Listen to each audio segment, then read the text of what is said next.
All right, Ravens flock. What's going on, everybody? Hope you guys are enjoying your day. Oh my God, I am so full of energy today. Woo! I know every single Ravens fan has to still be on cloud nine because, guys, we made the biggest statement we could possibly make on the season. That was the best win of the season for the Ravens. That was the biggest win of the season for the Ravens. And that was the biggest statement they've made. And if you look at the season, they've made a couple statements. They made a statement when they blew out the Lions. They made a statement when they blew out the Seahawks. But both those games happened in Baltimore. And with the way Seattle's looking right now, people don't really look at that one as an impressive one. But this one was different. This was on the road against what was supposed to be seen as the best team in football, because all we heard throughout the week leading up to the game was how dominant the Niners are. They blew out the Cowboys. They blew out the Eagles. They are a complete dominant force. They're unstoppable. Look what they have on the offense. Who's going to stop those weapons? Christian McCaffrey, Deebo Samuel, Brandon Ayuk, George Kittle. Brock Purdy's playing at an MVP level. He is the front runner for MVP. Who's going to stop them? In Shanahan's system? Oh man, this is over. The Ravens have no shot. The conversation throughout the entire week leading up to the game wasn't who's going to get the win. It was, how big of a victory is this going to be for the Niners? Is it going to be a close victory for them, or are they going to beat these guys by double digits? They were actively talking about how the Ravens were going to get beat by double digits. Some thought this could be a blowout. They thought the Niners were going to blow out the Ravens. Man, it was nasty. And boy, you knew Florio. Florio was running his mouth. His was the worst. It was the worst out of everybody's, which is why I'm personally glad I waited to do this again, because I got to see Florio get cooked all day. And we saw something we don't normally see from Lamar. He addressed this. He addressed a media member saying something like this in his post-game interview. He had a minute-long talk about how disrespectful Florio's comments were. He and that team took that personally, because with the way Florio was talking about us, you would assume we're like some 1-in-10 football team that has no shot to do anything. He was talking about our team as if we have no shot to even win and we might as well not show up. It's one thing if you want to pick the Niners. It's another thing when you disrespect the opponent they're going to go up against. The Ravens took that personally, and they responded in the biggest way possible. And Florio on his show today had to eat crow and sit there as he continued to get cooked because he had no choice. And it was a beautiful thing to see. What a performance. And I know every Ravens fan is so ecstatic to just have this type of victory, because hearing nothing but how we're going to lose and how we're going to get blown out and how this Niners team is unstoppable, they're at a high level, no one can match them, they're on a different tier, hearing all of that and how the Ravens have no shot, yeah, it was quite annoying. Even though I personally sat back and said it was going to be a close game. I thought this game was going to be similar to the game we saw when they met up 4 years ago, the 2019 season. Both teams were considered the number one seeds at the time in their respective conferences. They would both go on to get the number one seed, which is funny. But yeah, they were both the one seed at the time in their respective conferences, and that was a battle to see who's the best team in the NFL. It was in Baltimore. It was a rainy day, and at the end of the day, the Ravens were able to get the 20-7 victory with a game-winning field goal by Justin Tucker. I thought it was going to be something like that. Whether we were kicking that game-winning field goal or the Niners were kicking it, I thought it was going to be close and come down to the wire. I had us winning by 3. Instead, we got a huge statement by the Ravens. Oh my God. Also, shout out to the individuals in the media that actually gave the Ravens a chance and showed them respect. Which, it's appreciated. It's appreciated because Ravens rarely get respect in the media, but that's a different conversation. So, with that being said, let's actually talk about this game, because, boy, this was quite the game. And I think it was the biggest shocker of the season. Nobody expected this. Nobody. So, these two teams played last night on Monday Night Football on Christmas Day. the most anticipated matchup of the season. Again, a battle of two 1 seeds. The number 1 seed in the AFC in the Ravens, the number 1 seed in the NFC in the Niners. Both teams have had dominating wins and dominating performances. Both teams have top 5 offenses and top 5 defenses. Both teams have quarterbacks that are in the MVP conversation. A lot was going to be decided with the results of this game. So, both teams went at it in San Francisco. This was quite the weird start to a game. Like, early on, this was a weird game. Opening drive for the Ravens. They get the ball first, which means Niners are going to get the ball coming out of halftime. So we get the ball first. Opening drive, offense goes 3 and out. Not exactly the way you want to start on the road, but offense goes 3 and out. We got to put our defense out there. Defense does well first, second down. Third down, Purdy fires to George Kittle, who was being covered by Marcus Williams. And Marcus Williams, he tried to make that stop there, but Kittle made the catch. And, you know, Marcus couldn't make the stop right there. And next thing you know, Kittle is just racing down the sideline. And I'm thinking to myself, oh, man, is he going to take it all the way for a touchdown on the opening drive for the Niners? That's not what we want. Thankfully, they did get to him and make a stop. So a huge play there. And I found it interesting in terms of how Mike Macdonald chose to go about who he was having cover certain players. Because coming into this game, I thought Macdonald was going to have Kyle Hamilton be covering George Kittle. Instead, he chose Marcus Williams, which I thought was interesting. Because apparently he wanted to have Kyle Hamilton roam. Based on how he played his coverages in his defense, he wanted Hamilton to roam around and try to pick spots to try to bait Purdy to make mistakes. And we ended up seeing that exact thing happen a couple plays later. So you get the big play from Kittle, and then you see another point, which I think it was 2 plays later, where Purdy hits Kittle again for a first down. So now all of a sudden they're in the red zone. They're either in the red zone or close to the red zone. They're in field goal range. They're pretty much in scoring distance. And Purdy takes a snap, gets very comfortable, and fires it to the end zone. I believe Deebo Samuel was open, but it was a trap because Kyle Hamilton baited. He baited Purdy to make that throw. Hamilton jumped right in front of that play for the easy interception. That was a bad decision by Brock Purdy. First interception of the game goes to Kyle Hamilton, and the Ravens take over. So no points from either team on the opening drive. Ravens, second drive here. Couldn't do anything on first and second down. Third down, Lamar Jackson connects with Zay Flowers to pick up the first down. The very next play, Lamar takes the snap. Here comes Fred Warner. Completely free release, nobody on him, charging right at Lamar. Lamar's got to start taking off, and all of a sudden Chase Young's coming after him. So both these guys are coming after him. Lamar starts running. You know what he does when he's starting to run backwards. He's trying to extend the play and get it out. If nothing's there, he's going to throw it away. As he's looking to try to get away from these guys to make a play, the official is right there in the end zone. He trips up because Lamar's heading his way, and he just stumbles. So the ref stumbles. He falls in the end zone. Lamar's in the end zone right where the ref is. The ref trips Lamar Jackson up, and Lamar throws it before he ends up falling in the end zone. But nobody was in the vicinity in terms of receiver, so that's a safety. That was not how you wanted to start off.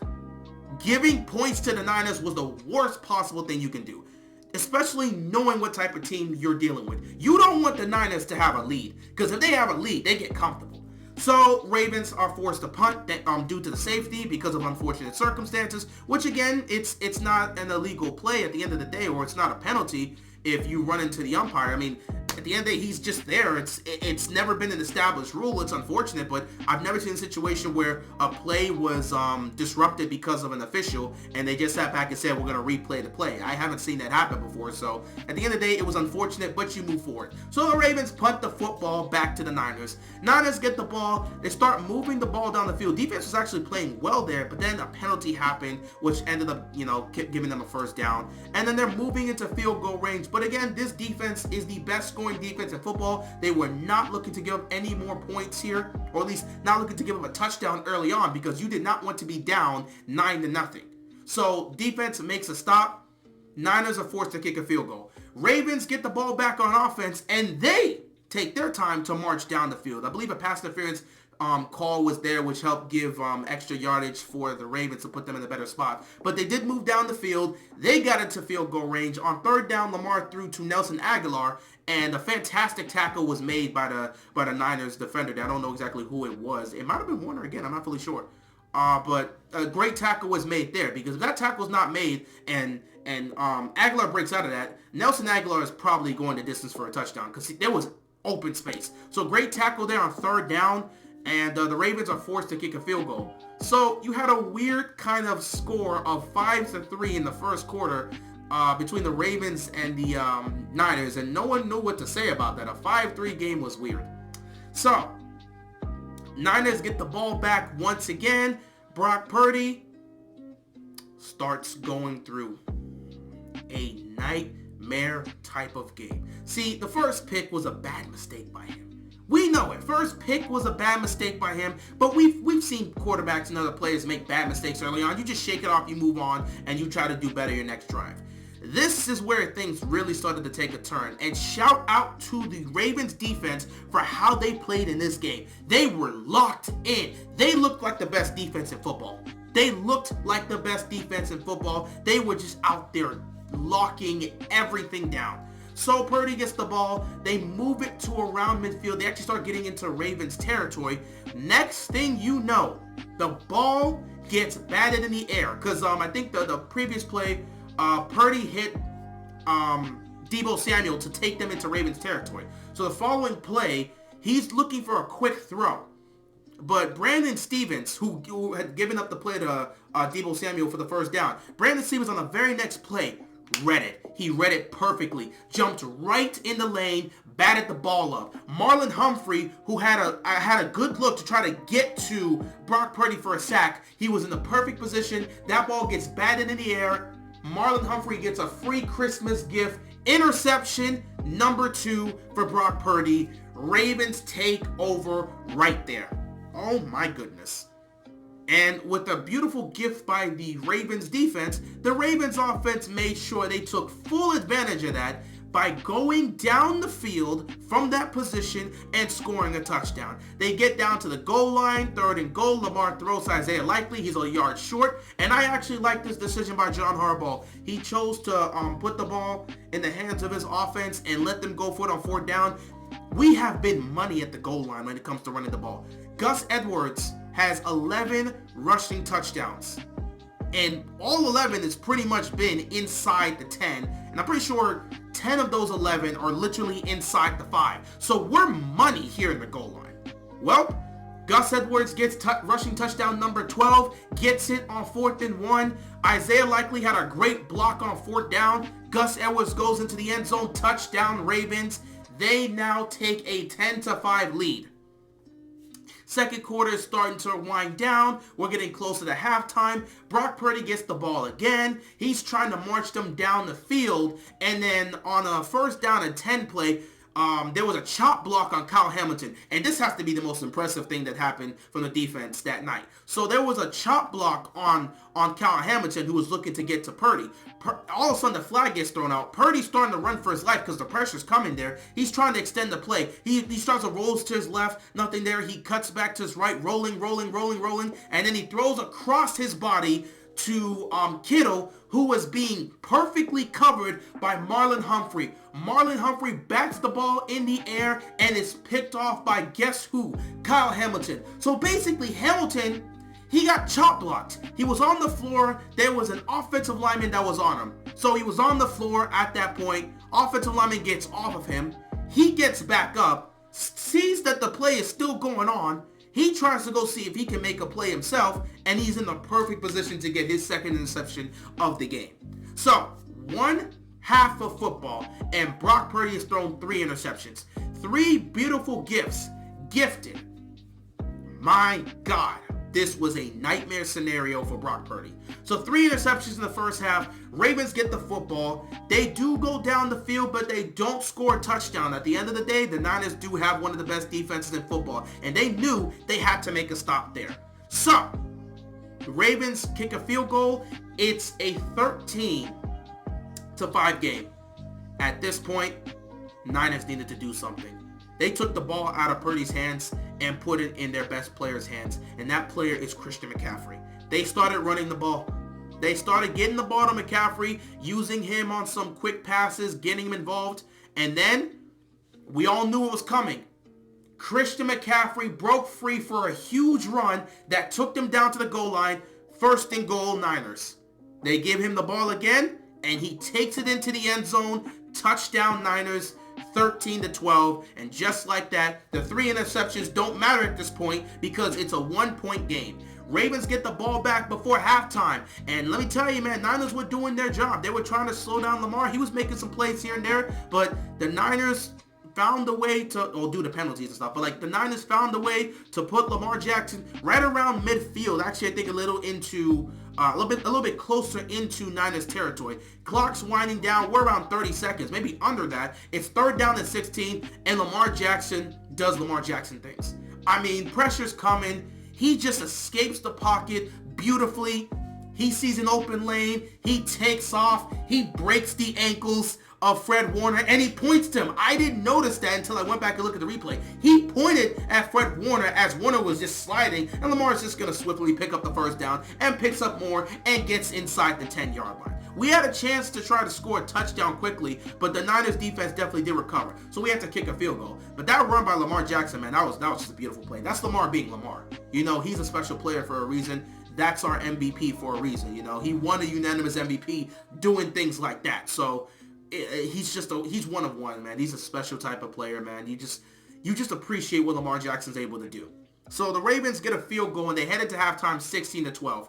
If you're the Ravens, you love what you're seeing from your defense, but you do wish you get a bit more from your offense. 16 points in the first half isn't terrible, but you want a little bit more. Then again, me personally, the way I looked at it, I was thinking, hey man, you got 16 points off of this defense. Just make sure you come out in the second half and respond. You got to keep putting points up. We got to find a way to give ourselves a chance to stay in this game and make sure we can hold on to the lead. Meanwhile, if you're a Niners fan, you had one of the worst first halves you've had all season. Brock Purdy threw 3 picks. Yet it was a 4-point game, and you were going to get the ball back. So if you do something to coming out of halftime, you could potentially take the lead. Well, they get the ball coming out of halftime. It's 3rd down, and Purdy, I don't even know where he was looking. It was another bad throw. This should have been picked off. It got thrown right in the direction of Darby, and Darby just couldn't make the catch right there. Like, he wasn't expecting it. That's how bad of a throw it was. He wasn't expecting it. So it kind of bounces off of his chest, or maybe it was like towards his helmet. It just bounced off of him, and he wasn't able to make the pick. Either way, Niners go 3 and out. They give the ball back to the Ravens. Tyler Wallace gets us great field position, and we take advantage of that. Lamar Jackson leads the Ravens down the field to the goal line. He scrambled. It was a play where Lamar scrambled to the right, had the defense collapse towards him. Gus Edwards, who was originally a blocker, kind of streaks out. He's right here. Lamar Jackson makes the throw to Gus Edwards, and Edwards takes it down to the goal line. Then they get to the goal line. Lamar does his magic. Pressure's coming from his right. He escapes. He starts rolling to his left, and he fires it into the end zone. Touchdown, Nelson Aguilar. Ravens go up by 11. All right, 23-12. Ravens are doing their thing. They came out in the second half and responded on offense. Let's see what the Niners are going to do on their next offensive possession in the third quarter. Well, Brock Purdy, takes a snap. He's stepping back. Pocket collapse. Ravens pressure gets to him. He gets hit as he's throwing the football, and the football goes right into the hands of Patrick Queen. Interception number 4 for Brock Purdy, and it's just a nightmare type of night. So the Ravens get fantastic field position. They're basically in the red zone at this point. So all they got to do is find a way to capitalize on this. And Lamar did not waste any time. This was beautiful play design by Todd Monken, because they had Ronnie Stanley on the right as if they were going to toss it to try to get extra protection there by the offensive line. So it looked like he was going to toss it to Gus and they were going to try to get the edge. Instead, it was a fake toss, and it was a perfect throw because Zay Flowers got behind the defense in the end zone wide open. Lamar saw him, threw it right there. Beautiful dart, touchdown Ravens, and all of a sudden it was 30-12. I'm sorry? 30-12? I thought the Niners was supposed to be blowing out the Ravens. Why is the opposite happening? Oh my God, Ravens just took over. Niners get the ball next drive. They can't score. They don't do anything with the football. Ravens get put inside their own 10-yard line. Lamar takes that offense all the way down to the goal line. They get down to the 1. The Niners make a stop on 3rd down, and at the end of the day, I was fine with the decision by John Harbaugh. We could have gone for it on 4th down, but at the end of the day, Harbaugh said, let's take the points. I wouldn't have minded if we went for it on 4th down, but, you know, us as fans, we've gotten on Harbaugh for not taking the points at times. This time, he's like, let's take the points. Let's take the points. Let's go up 21, and we'll be good. So we kick the field goal. We're up 33-12. Niners proceed to do absolutely nothing with the football until Brock Purdy gets knocked out of the game. We're in the 4th quarter. Things look bleak. It's pretty much looking like it's going to end. And all of a sudden, here comes Sam Darnold. And Sam Darnold, on that first drive he played, when the Ravens pretty much feel like they've secured a win, Sam Darnold takes them down the field, and they're able to score a touchdown. Now, you know, some penalties and stuff did happen, but they were able to score a touchdown. So that worked in their favor. They were still alive. Ravens offense comes out here, and like I said, the Ravens, when they have a lead, especially a double-digit lead in the 4th quarter, they play conservative football, and that's exactly what they did. So they ended up having to punt the football back to them. And all of a sudden, the Niners have a chance to make it a 7-point game. I mean, the clock is ticking. They're under 5 minutes. They got to go quickly. But they start marching and marching and marching and marching down the field. And next thing you know, on a throw by Sam Darnold down the field to Ayuk, in the end zone, boom, flag. They call pass interference on Brandon Stephens. The ball gets put at the 1-yard line. Or maybe at the 2-yard line. I think 1st down, they tried to run the football. First down, they maybe tried to throw it. 1st down, I believe they ran it. 2nd down, they tried to throw it, and they didn't get anything. 3rd down, they tried to throw it again. Sam Darnold got sacked. And then 4th down, interception number 5 for the Ravens happened. Sam Darnold threw that right to Marcus Williams, and that 5th pick by the Ravens defense pretty much ended the game. Ravens win the game 33-19. A dominant performance by them. McDonald's defense, 5 interceptions and 4 sacks. So right now, the Ravens are the #1 scoring defense in the league. They're also leading the league in both takeaways and sacks. Fantastic. I mean, you cannot ask for any more than what you got from that Ravens defense. And thankfully, the offense responded by scoring touchdowns in the second half. Fantastic. I mean, Lamar Jackson was playing great. He was making plays. He looked like the MVP he is. You know, he already has one. We know about that. I know that the MVP conversation is happening right now for him potentially to be a 2-time MVP. We'll see how that goes. But yeah, Lamar played great.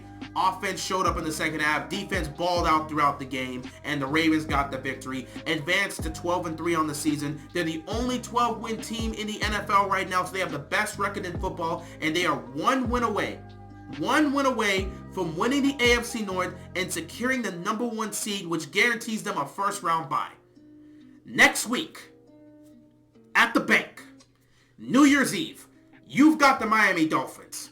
You win that game, you win the AFC North, you get the #1 seed, and it doesn't matter what happens in Week 18 against the Steelers. So we know the assignment.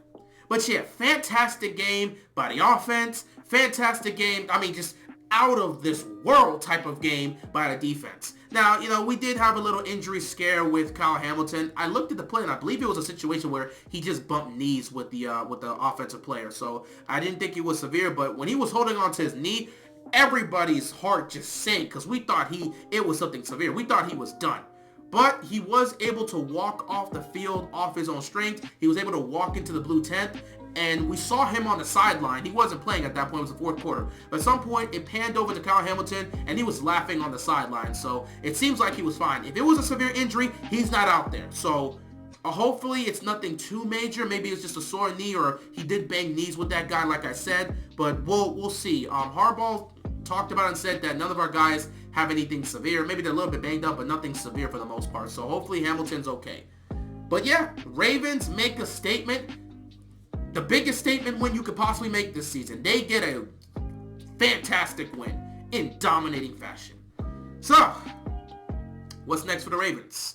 Well, like I said, you got to handle business next week at home on New Year's Eve against the Dolphins. Win that one, you win the AFC North, and you get the number 1 seed. Lose that one, and the door is open for the Dolphins to secure the number 1 seed if they were to beat the Bills in Week 18. Even if you beat the Steelers, if they beat the Bills, it's a different conversation. So, Baltimore, got to handle your business at home next week. But we'll see what happens. Anyway, guys, I appreciate you guys tuning in, man. That was a fantastic game last night. Shout out to everybody that pulled up to the chat and pulled up to the live stream, man. It's just, oh my God, it was such a fun time. I just cannot believe the Ravens were able to dominate the way they were doing in that game. The defense tormented Brock Purdy all day. You rarely saw moments from Deebo Samuel. Brandon Ayuk didn't get going until the end of the game when we were already leading, and it felt like the Ravens were playing prevent defense. And Lamar Jackson was just making so many plays out there, looking like the MVP that he is. It was just fantastic. Shout out to McDonald for what he's doing defensively. And I gotta say this, man, we can't afford to lose this guy. We got to give him some sort of verbal agreement that he will be the next head coach of the Ravens, because this guy cannot leave Baltimore.